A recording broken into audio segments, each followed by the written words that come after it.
What is going on, ladies and gentlemen? I am BDLM, bringing you game number 3 between Audentia and SuperTryHard.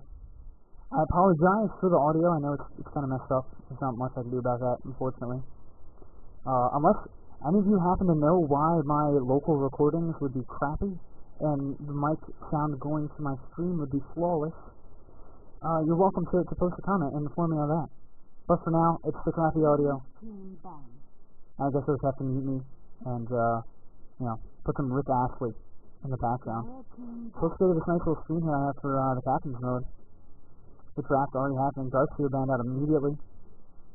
And hey, what do you know? Lanaya banned out. Not at all surprised by that. SuperTryHard getting a little rolled under the wheels of the Lanaya train. Very difficult to deal with. Chaos Knight actually being banned out every single game by Audentia. They're not interested in playing against that hero. And Nature's Prophet will actually be a ban out. So banning some of the heroes that we actually saw last game. I think the only hero in this ban pool that hasn't been a part of the series is the Chaos Knight.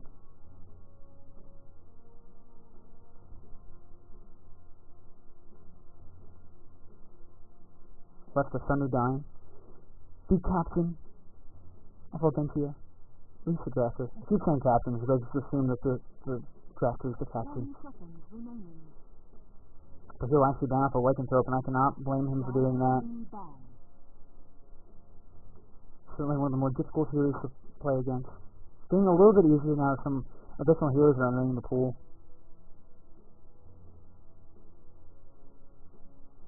But still just not willing to deal with that in this game. Don't want to risk playing up against such a strong hero in game 3. They just took game 2, have some of that momentum going, want to try and keep it going into this game. Don't want to put themselves in these situations. Guess they wouldn't want to be in. 5 seconds now, and Enigma will actually be banned out. So Broodmother actually, I believe, got banned the first 2 games and will be allowed through. I'm trying to remember who else made an appearance in this ban pool. Tidehunter has actually been in every game so far. And he was the first pick, actually. By Audentia, really liking that Ravage. Expecting it to do a lot of work for them. Do have to say there have been a lot of game-changing Ravages in the series. A lot of fantastic ones. Just showing why Tide has been and is such a powerful hero and such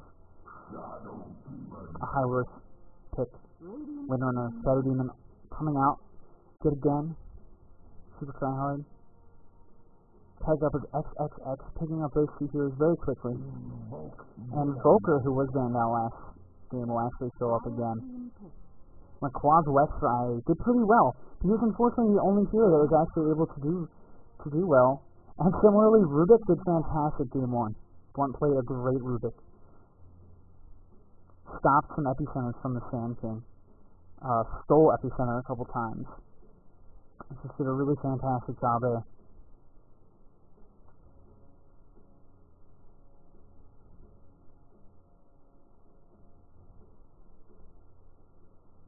Kind of interesting to see now. I mean, I haven't gotten a casting Audentia games before. Seems like a team that's just really interested in the team fight. Although they are banning out the SK. I guess they don't want it, having seen how that went the first time around. And they just don't want it to be in the game. Don't want the burst, don't want the epicenter.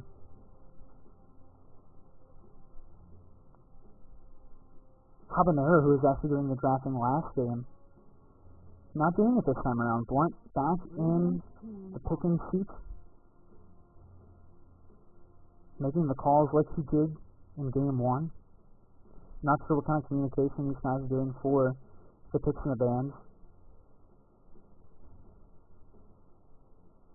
But Blunt will have the final say in this series about who's going to be in the pool and who won't be. And any teammates will actually get banned out. Now left to IA. And sort of similarly, it's the, I guess we can see Rubik mid to the dire side. With our sidling solo and a Windrunner. There are actually still a lot of jungle heroes that are still available for both teams to pick. Chen and Chantress. Both available. Nagasign will actually be the last ban out by Thunderdime, the Audentia team.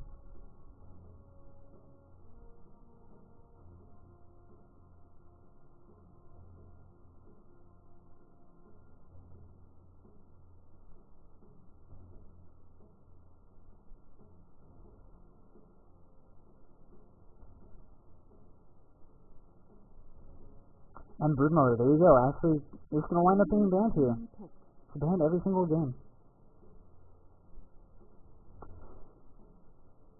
And, I guess that makes a pretty decent amount of sense. I mean, you probably would not see any of these here as either side lane solo for the Audentia team. So realizing that Brood Mode is still a very viable pick for the squad. Let's ban her out. Don't want to have to deal with the invisibility here too much. 10 seconds. We see Mario in invisibility here. We made an appearance in game 1. 5 seconds remaining. Now a lot of time running down for Thunderdine. Not sure he wants to pick up first Reserve time. in these last couple picks. Morphling, interestingly, not picked up at all in this series.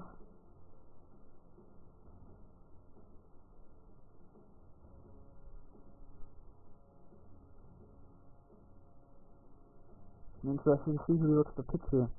Certainly has a lot of options.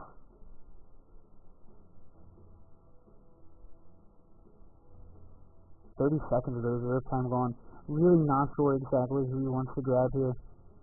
Still might be trying to figure out what Blunt's plan is for this game. Doesn't want to pick up any big AoE abilities, any game-changing abilities. Because obviously Rubik is in the game. They already do have 2 very valuable spells to steal: the Venomancer ultimate, the Tidehunter ultimate, and even Gus and Venom Scale. 2 fantastic abilities. And then of course everything under the sun for Invoker, because he has so many fantastic spells in his repertoire. And Puck will actually be the pickup. So they are actually going to pick up another big AoE. And Rubik might actually be happy about this. Puck does have the ability to land down that ultimate and then use another ability very quickly to deny Rubik the opportunity to steal that. So that may have been the thought running through Thunderdine's head. It's possible to pick up the Dream Coil, but we can sort of try and ensure that it doesn't happen. So looking to try and get some more control. The Frack actually makes it all this way. Kind of forgot to mention that, and he will actually be picked up by Blunt. SuperTryHard adding that to as their 4th pick. And again goes to what I was saying, it seems like Audentia, they really are interested in picking up heroes that are able to provide them a lot of control in team fights. Seem to be a squad that likes to run around as a squad. Did I say a squad that likes to run around as a squad? I guess that would make sense. Like to run around as a team together. Hold hands, skip through the woods. Why wouldn't you want to do that? And a Weaver will actually be the last pickup. So the last pick invisibility here yet again.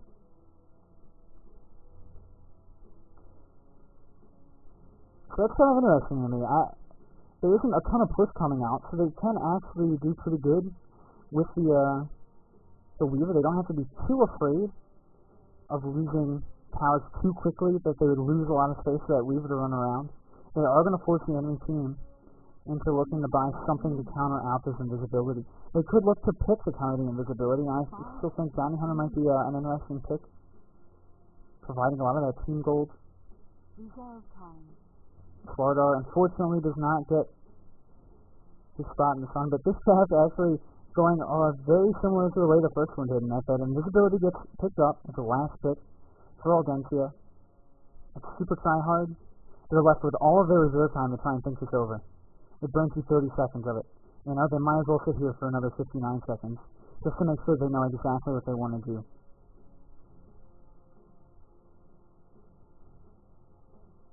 This is the last game of the series, all tied up. They have to be careful if they don't throw this. Anyway, want to make sure they have the best possible team composition that they can. And they have a lot of powerful spells on that dire side. The other nice thing too is because they have that puck, they're going to be able to get that silence out to initiate very early. If he's able to get up an early blink dagger, or use the reasonary orb, so it can help to sort of at least for a moment stop a lot of those dire abilities from coming out right away.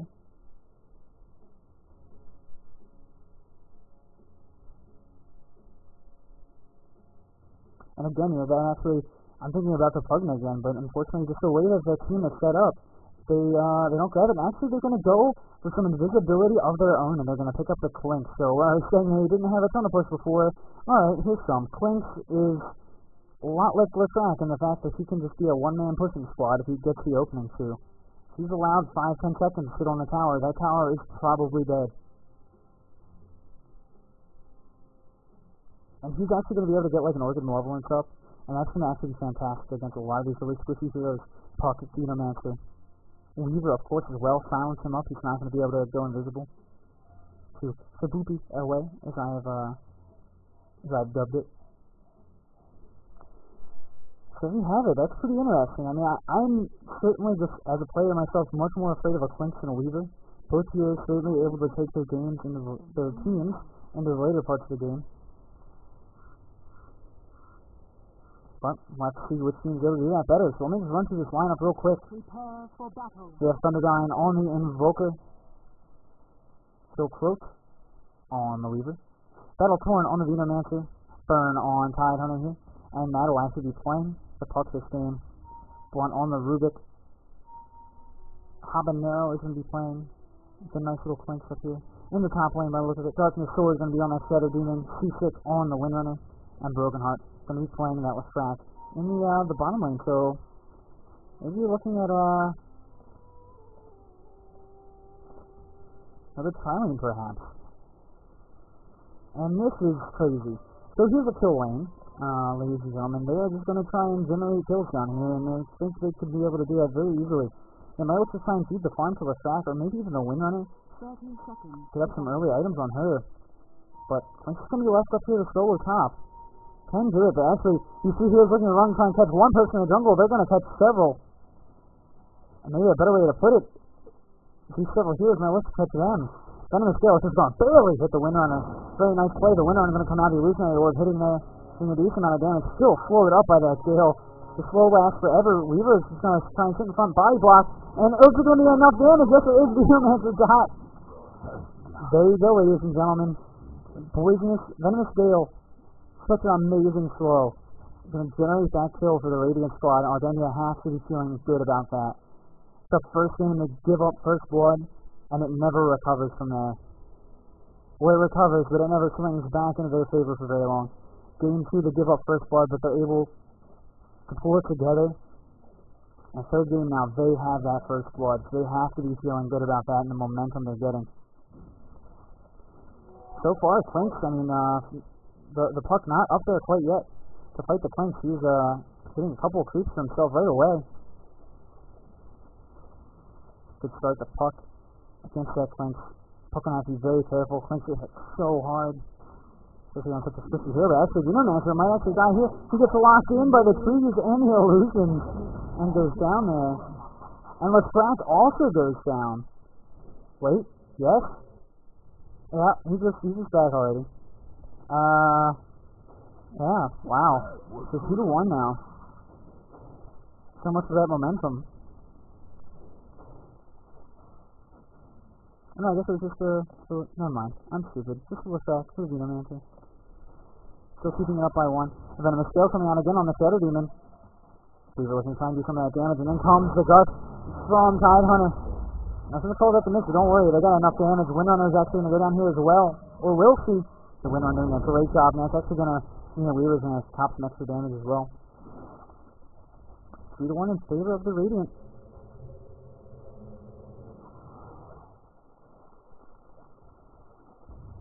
So far, he's piling the tri-lane. Working out pretty well for the Radiant squad.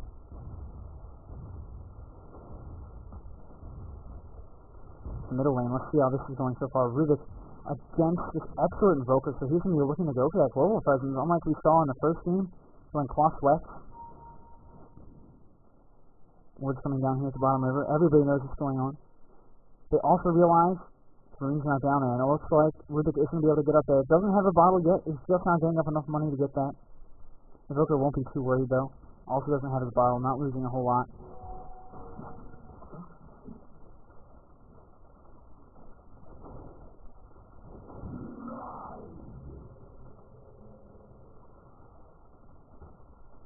It's actually really hard to see who's going to be getting a farm down here. They're actually splitting it up pretty evenly on the creep kills. No one hero actually picking up the majority of it. I see some additional damage coming out by the Weaver. Might be a good idea to get a Sentry Ward down here pretty early.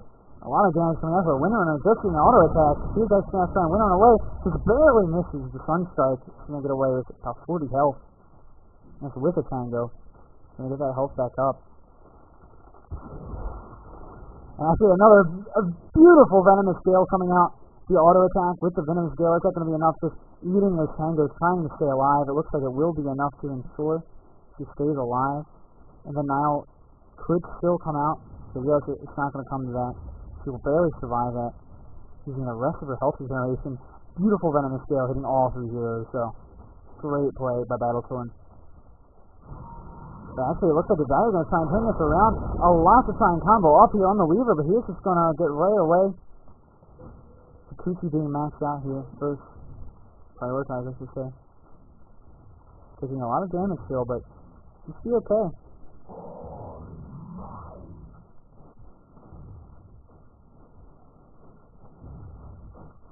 Princess is doing a pretty good job of here. A little bit ahead as far as the kills for creeps.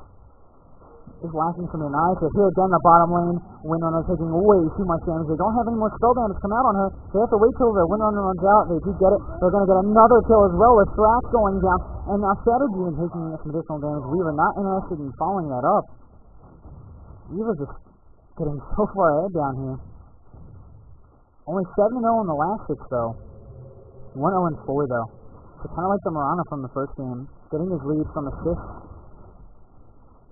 So I have to try and keep that farm up. If you can keep up in creeps, he'll be sitting pretty, but unfortunately, he's getting a lot of harassment down here, and it might be worthwhile to pick up a Ring of Health. So you just sit on that for a while. After here in the middle lane, a little bit of a dive by Rubik, going into the trees. Might want to try and pick up a kill here on Invoker, but he pops 3 quaffs, up to 4 health regeneration, not a ton. It actually looks like one might actually get caught in the trees here. He's going to try and run around, and what are you doing, buddy? The pause comes out, and he may have DC'd. Yes, he does. Unfortunately, I don't think that pause is going to save his life. 177. Let's see some quick math, shall we? 110 damage from the tower. We have an auto attack coming out from the Invoker, hitting for 80. Do not think he's going to survive this one. One of the great video game movements. You get to decide, do you be the villain or do you be the hero? Unfortunately, this isn't like a quest. This is just, do I be a jerk in real life? Or, do I be a gent? I don't think it's going to matter, though, to be honest. I do think there's enough damage coming in here on the Rubik with the tower hit. He will get taken down.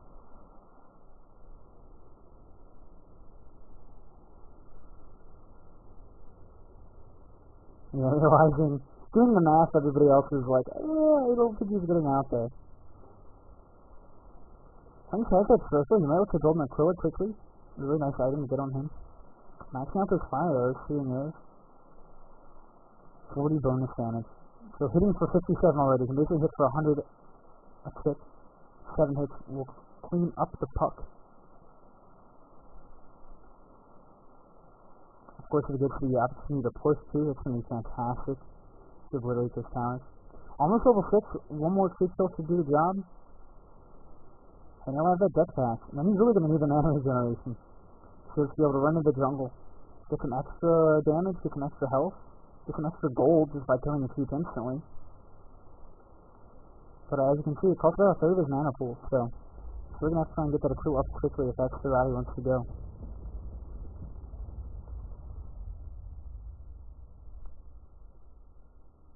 Team Rancher already sent back to base.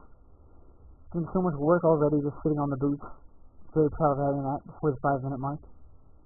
If any trialing here should do. God, also sitting on these boots. And pretty common to not see Weaver pick those up. Doesn't really need them.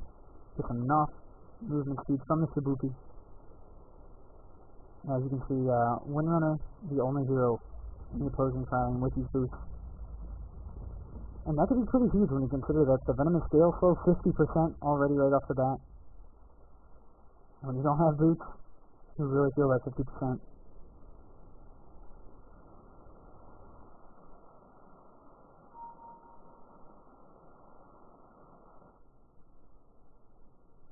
Rubik does have his boots, does have the bottle as well, and then actually see actually his Invoker has that. Now he's decided to go for the phase boost, wants to just ensure that he can get some last hits on the creeps.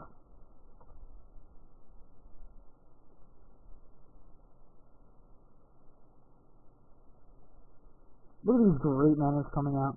Invoker apologizing for getting a kill. As we mentioned, it's not likely that he's going to be able to get out.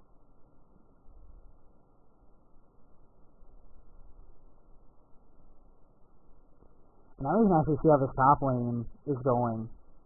And, twice the amount of creep kills now for that Twin. Doing a really good job with that. So here we get to see, does one go down here to this mid tower? I think he will. Yep. The tower actually getting a couple extra attacks in there too. Very easily able to grab that. And the Invoker actually gets the last hit.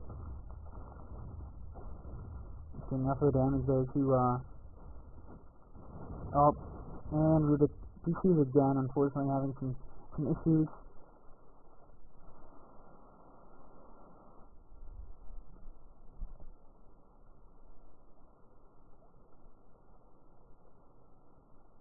I do like seeing this from the Weaver. Nice now that Kuchi's getting a cooldown reduce.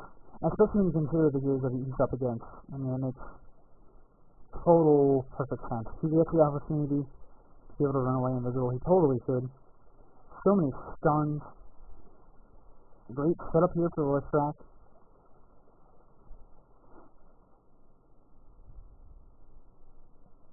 Invoker about 20 gold off his bottle. So sitting in a really great position after picking up that kill. Somewhat accidentally made.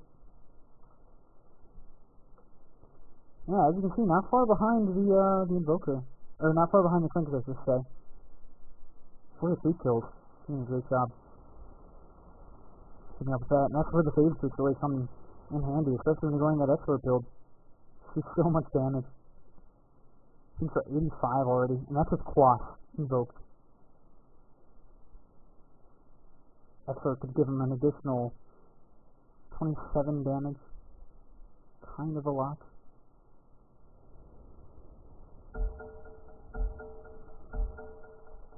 There we go, back into the game. Not a 30-minute pause, I'm always happy to see that. Makes you appreciate all other pauses. I'm grateful to you. Look at this, playing on that fire arrow. Seeing they're doing a lot of damage to that tower already. Probably sees 300 damage already. And actually here looks like Winona in a lot of trouble yet again. A great stun coming out, and Winona actually turns it around, will not actually get hit. And a pulse comes out by the Rubik. Again.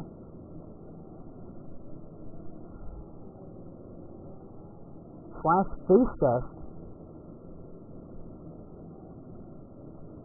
Luckily they do have the countdown pause.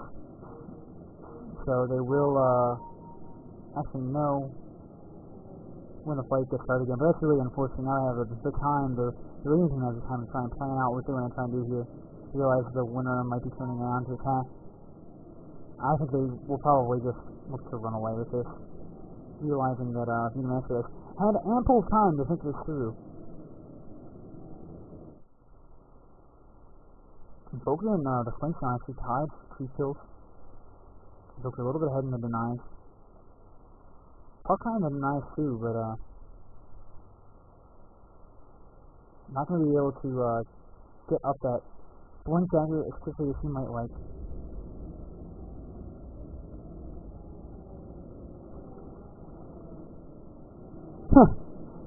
I think how much health the Weaver has.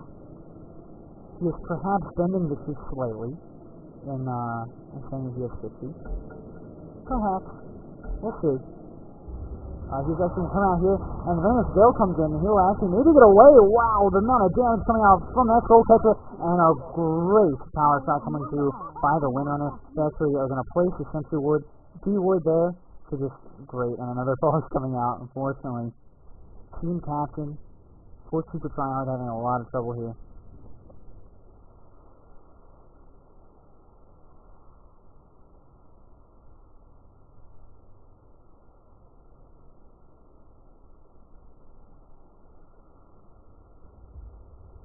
Nice to see. He does have a race band, doesn't have the Basilius, so he's going to be flying himself to his Trilla Band.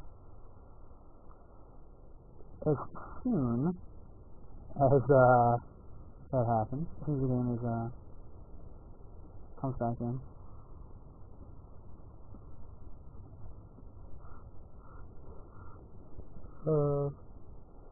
Xenomancer might just be my best friend. And part because he's picking Xenomancer, but keeping the chat lively and interesting. Doing a great job of playing the skills too.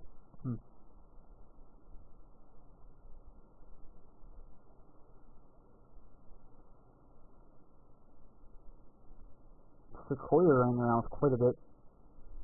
Race and rescues, low semantic wand rescue.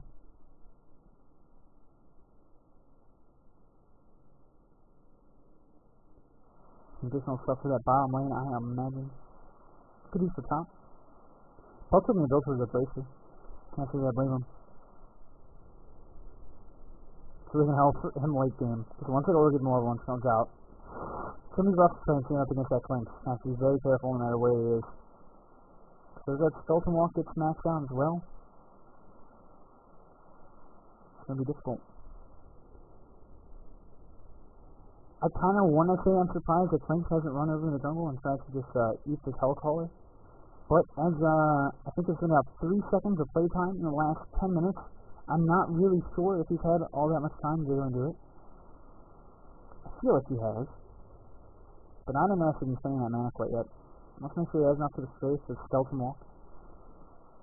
He gets an opportunity if he's able to do a lot of damage to Puck, and Puck has to be. He might be able to take down this tower very quickly. You could already see what he and the Chiefs do forever do. It's just a few seconds of time.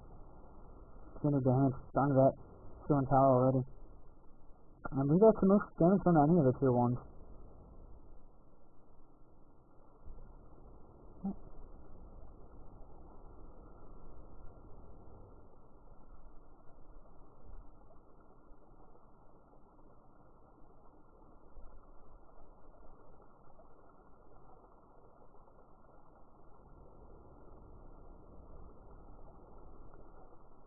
I want to kind of look at these kills here. I want to see if I can compare these Tri-Lanes live.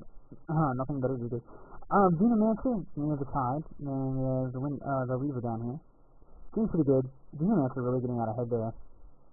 But as you can see, about 5 kills shared between these 2 heroes. And not much for the Jediah Tri-Lane. I mean, even the self and the assists. I don't know, they've gotten the 2 kills on there, so they've been involved in all of them, but unfortunately, not that many. I was calling this the kill Tri-Lane. I was really expecting them to be able to do a lot better down here. But the Xenomancer tide call is just so dramatic. And the minus armor is just playing the game as well. Especially when you consider that Reaver is going to be getting 2 attacks out with his Gemini attack. Introducing that armor is actually pretty important.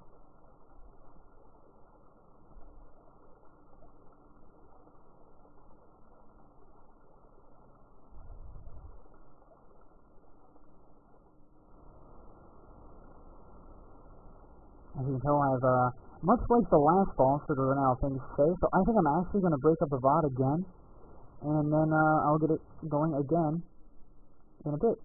So, see you guys soon.